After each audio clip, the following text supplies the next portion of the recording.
Well, let's talk about regulars a little bit. So, Okay. yeah, you mentioned when, like in your response to the survey that we sent out, that you could talk with some expertise about like how you guys think about regulars. I'm guessing at your location in specific, or do you guys have like a holistic Jeremiah's four location like loyalty program? Like, what's the situation there? We don't have a loyalty program or any sort of like rewards. It's because it's not a corporate restaurant. They don't really have, like Red Robin, when you go and you get 10 burgers, you get the next one free kind of thing. We don't have anything like Right. that.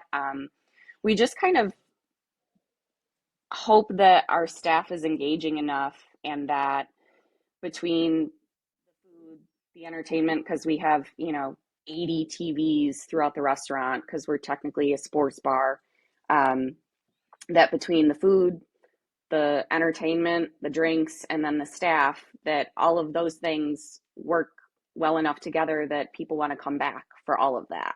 Hmm. If something is lacking, people are like, well, this and this and this was Yeah. good, but have that and I really need all of that. So I'm probably not going to go back again. Or So, like I drive past five restaurants to get to Jeremiah's. Like I don't need to do that next time. right. Yeah. Yeah. So I think all of our staff is really good. Even the servers. I mean, we have servers who have had regulars for years and they still come in. And if that server's on vacation, they're like, well, what do we do now? And, we stick them with somebody else and they're just as happy, but they really love regular servers, regular bartenders. And it's funny, I have, not to say that any of the staff is not doing their job well enough, but, personality wise and friendship wise, you gravitate towards certain people. So Yeah. when your person's not there, you're just like, oh, well, I like engaging with that person. So I'm probably going to come in on their shifts versus the other days. And it's Hmm. not to say anything is wrong with the rest of the staff. It's just we Right. constantly have engaging conversation that we enjoy. So I Is think if you that have that, is that something that's that important. you guys are hiring, right? Or are you hiring and training that? Because that's not like a given, especially in the last few years that people are going to be good at this, you know? Right. No, I mean it's kind of just trial and error. I mean, we've had a rotation of staff that hasn't worked out. Some of it's been on our end where we've realized this isn't the right fit for us, and Hmm. some of it has been that employee where it's like this isn't a right fit for me.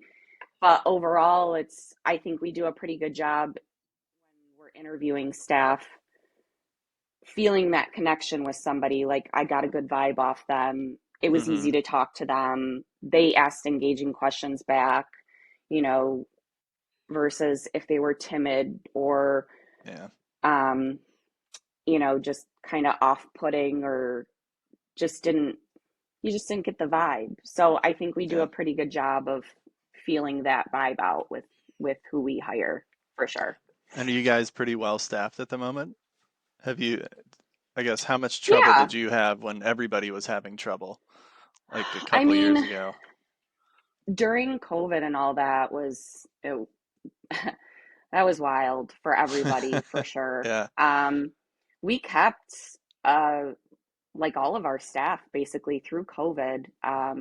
If we've lost any staff, it's just been kind of life situations where somebody either went off to college or moved or, something like that. They right. finished school and went off to their career. But no, we've front of house, we've done a pretty good job of keeping staff for the last couple of Nice. years, thankfully. Knock on Yeah. wood. Okay. Yeah. That's great to hear and not usually the Yeah. case when I talk to folks. So nice going. Yeah. I don't know what it is. I mean, I think we really do have a good work family. Hmm. We all have been through so much together, especially going through COVID, that we have that extra camaraderie where it's like we went through this really kind of scary period of time where we didn't know what was going on in the world and we were beaten up by customers, for 2 years straight with the masks and the social distancing and it was tough and it was I think from the service side of it, I don't think customers who aren't in the industry realized what we went through. I Yeah. mean, I didn't want to police people telling grown adults they had to wear a mask and be 6 feet away from the next person and then get yelled at for it. Like Yeah. it That's not just what you got that out of bed to do that day, you know? no, that's not what I wanted to do at all.